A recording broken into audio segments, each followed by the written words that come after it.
मैं तो समझता हूं कि इस वक्त सबसे बुरा वक्त है पाकिस्तान के लिए from the point of view of our interest. जी जी ये सर। क्या कर रहे हैं ये अफगान गवर्नमेंट, ये क्या कर रहे हैं हमारे खिलाफ, ये इंडियंस को अटैक करने के लिए प्लानिंग, फंडिंग, टीटीपी के साथ, जो हमारा दुश्मन उनका दोस्त, सब अफगानिस्तान। अमेरिका वापसी की तैयारी कर रहा है अफगानिस्तान से और अब सितंबर का बताया जा रहा है कि शायद अमेरिकी फ़ौजें चली जाएंगी। उसके बाद सिचुएशन क्या होगी अफगानिस्तान में और उसका पाकिस्तान पर क्या इम्पैक्ट होगा। अफगानिस्तान से अमेरिकी फ़ौज के इनखला के लिए 11 सितंबर की डेट दी जा रही है कि वहाँ उस वक्त तक हो जाएगा, लेकिन उसके बाद क्या सूरत हाल होगी और ये वाकई ऐसा हो जाएगा। हिलाली साहब से पहले राय लेती हूँ। हिलाली साहब, क्या ख्याल है आपका, ये जो डेट बताई जा रही है इस वक्त तक अमेरिकी फ़ौज वाकई चली जाएगी, और अगर चली जाएगी तो फिर उसके बाद क्या सिचुएशन होगी? बिल्कुल चले जाएगी, इसलिए कि उन्होंने कहा है कि 11 सितंबर को हम निकलेंगे, 1 मई को हम नहीं जाएंगे मगर 11 सितंबर को हम निकलेंगे। और तालिबान ने कहा है कि एग्रीमेंट के तहत अगर ये 1 मई को ना जाएं तो फिर हमारा एग्रीमेंट इनके साथ वो ख़त्म हो जाता है और फिर हम इनके फोर्सेस को जो अब तक हमने अटैक नहीं किया है, हम इनको भी अटैक करेंगे। देखिए, आपने इससे पहले पूछा था कि पाकिस्तान के लिए क्या अच्छा होगा। मैं तो समझता हूं कि इस वक्त सबसे बुरा वक्त है पाकिस्तान के लिए from the point of view of our interest. ये जो पूरा ये अफगानिस्तान की जो गवर्नमेंट है, ये फंड हो रही, फाइनेंस हो रही है, मैं नहीं कहता पूरा गवर्नमेंट, मगर इन्होंने $3-4 बिलियन खर्चा है इस पे, इन पे। इनकी इंटेलिजेंस एजेंसीज को खूब पैसे इंडियन से मिल रहे हैं, ये तो हमें पता है। उनकी ट्रेनिंग भी कुछ हद तक हो रही है।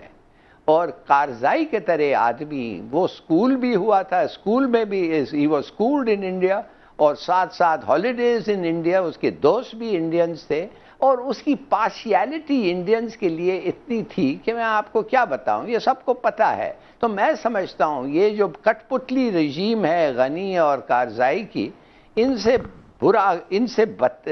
बुरा कोई गवर्नमेंट हमारे लिए हो नहीं सकता है। और अगर तालिबान का गवर्नमेंट आएगा, वो आना चाहिए, आएगा इंशाअल्लाह, इसलिए कि कुव्वत तो उनके पास है, और कितना देर तक अमेरिकन असिस्टेंस के बगैर ये लड़ेंगे, मैं नहीं समझता 6 महीने से ज्यादा ये रह सकेंगे। तो ये बड़ी अच्छी बात होगी। और साथ साथ let me finish by saying, साथ साथ समीना जी ये क्या कर रहे हैं ये अफगान गवर्नमेंट, ये क्या कर रहे हैं हमारे खिलाफ, ये इंडियंस को अटैक करने के लिए प्लानिंग, फंडिंग, टीटीपी के साथ, जो हमारा दुश्मन उनका दोस्त, सब अफगानिस्तान में रह रहे हैं, खुला रह रहे हैं। बिल्कुल। और वहां से ये बड़ा अनफॉर्चुनेट है कि हमारी कंट्री में इस तरह से अटैक होते हैं जिसके ताने बाने मिलते हैं। इमरान साहब, आपका क्या टेक है? बस 1-1.5 मिनट है हमारे। देखिए, ये जो इन्होंने बाइडेन इंतजामिया ने ऐलान किया ना सितंबर में जाने का, उससे भी इंडिया को बड़ी तकलीफ हुई है और उन्होंने इसका बुरा मनाया। और पाकिस्तान के लिए तो इस लिहाज से अच्छी बात है कि पाकिस्तान तो चाहता है कि पुरअमन फौजी इनखला हो, लेकिन पाकिस्तान ये नहीं चाहता कि जिस तरह रशिया बेयारो मददगार छोड़ के भाग गया था तो वहाँ खाना जंगी शुरू हो गई थी, उसी तरह फिर ये हो जाए। पाकिस्तान इसलिए फैसिलिटेट करता है कि पुरअमन तरीके से सारा मामला हो जाए। हिलाली साहब जिस तरह कह रहे थे तालिबान का मामला, तालिबान क्योंकि इस वक्त सबसे बड़ी फोर्स वहाँ पे तालिबान है। अमेरिका का सिर्फ ये इशू नहीं है कि अमेरिका जो है बड़े शौक से जाना चाहता है या अफगानिस्तान की बेहतरी चाहता है, अमेरिका की अपनी इकोनॉमी का देखें हाल क्या हो गया। वो खुद फंसे पड़े हैं। अमेरिका अफगानिस्तान की जंग जब आगाज हुआ था उससे लेके अब तक $822 अरब तक यहाँ पे खर्च कर चुके हैं। अब उनका हाल देखें कि जो वहाँ जिनसे वो टैक्स लेते हैं वो अब कहते हैं कि जी हम कब तक और अब तो उनकी अपनी इकोनॉमी की बैंड बज गई है कोरोना की वजह से। बहुत बुरा हाल है, इसलिए अब वो ये चाहते हैं कि किसी तरह अपनी इज्जत बचा के यहाँ से चले जाएं। तो अब सितंबर में आपको नजर आ रहा है कि मुझे लगता है कि ऐसा हो जाएगा और वो पाकिस्तान के हक में होगा या नहीं? बिल्कुल, इसीलिए तो इंडिया के पेट में मरोड़ उठ रहे हैं। बिल्कुल ठीक है। वो अहम मसला जो है वो ये है कि जो अफगानिस्तान के हवाले से ये शाह महमूद कुरैशी साहब गए हैं, शाह महमूद कुरैशी साहब की बात हुई है, वहाँ से हनीफ अतमार जो कि अफ़गानिस्तान के वज़ीर ख़ारजा हैं उनसे बात हुई है, उनकी टर्की के वज़ीर ख़ारजा से भी बात हुई है, और वो तेहरान जा रहे हैं कल यूएई के वज़ीर ख़ारजा से मुलाकात के बाद। और फिर उसके बाद वो ज़ाहिर है कि डेस्टिनेशन इस्तांबुल कि इस्तांबुल कॉन्फ्रेंस किस तरह हो जाए, लेकिन तालिबान वहां पर आ रहे हैं या नहीं आ रहे ये देखना है। तालिबान वहां पे आते हैं या नहीं आते। आज एक अफसोसनाक वाक़या पेश आया, वहां पे एक की फैमिली के 8 लोग, एक 500 भाई मार दिए वहां पे एक मस्जिद में। वो नामालूम अफराद थे, वो सियासी था, तालिबान थे, क्या थे, ज़ाती झगड़ा था क्या, लेकिन अफगानिस्तान के अंदर तशद्दुद तो अपनी जगह मौजूद है। अच्छा, ये मैं आपको सिर्फ बताऊं, हिंदुस्तान टाइम्स क्या कह रहा है कि 3.05 से 13.54 पे पहुंच गया पॉजिटिव रेट। यानी आप जरा देखें कि ये किस तरह की सूरत हाल वहां पे डेवलप हो रही है इंडिया के अंदर।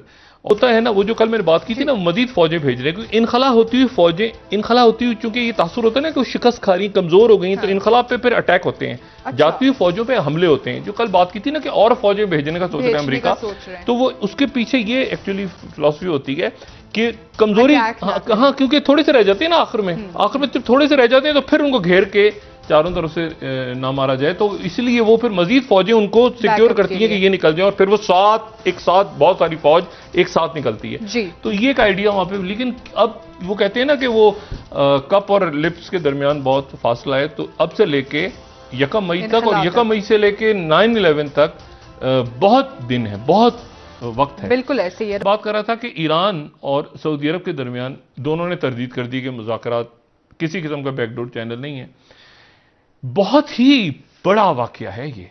अगर ये वाकया हो रहा है इराक के अंदर तो ये बहुत बड़ा वाकया है, और ये अगर ये दुरुस्त है खबर, अव्वल तो तरदीद हो गई दोनों की तरफ से, लेकिन जैसे कि पाकिस्तान और इंडिया के मुज़ाकरात के हवाले से यूएई के अंदर खबर बाहर से आई, उसकी तरदीद नहीं हुई, फिर वो दोबारा आई, फिर उसकी तरदीद हुई, नहीं हुए, बैकडोर में कोई मुज़ायका नहीं है।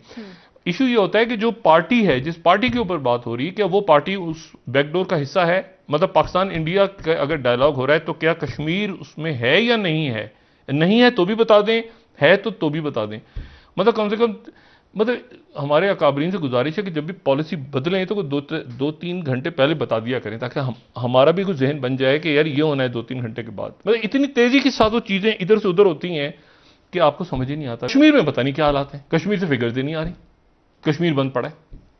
यानी कश्मीर से क्या कितने लोग क्या हो उस वक्त नहीं, ये तो महाराष्ट्र, वहां तो कर्फ्यू जेल बना हुआ है ना, उसकी तो बात कोई कर ही नहीं रहा, भूल गए हैं, सारी दुनिया भूल के बैठी है। कश्मीर का भी वहां पर भी कोई डॉक्टर्स हैं, कोई टेस्ट हो रहा है, कोई आईसीयू है, कोई हॉस्पिटल है, कोई नहीं। कोई महाराष्ट्र के अंदर फैला हुआ है ज्यादा, तो वो जो मेनलैंड इंडिया है वहां पे, लेकिन कश्मीर में खामोशी छाई हुई है।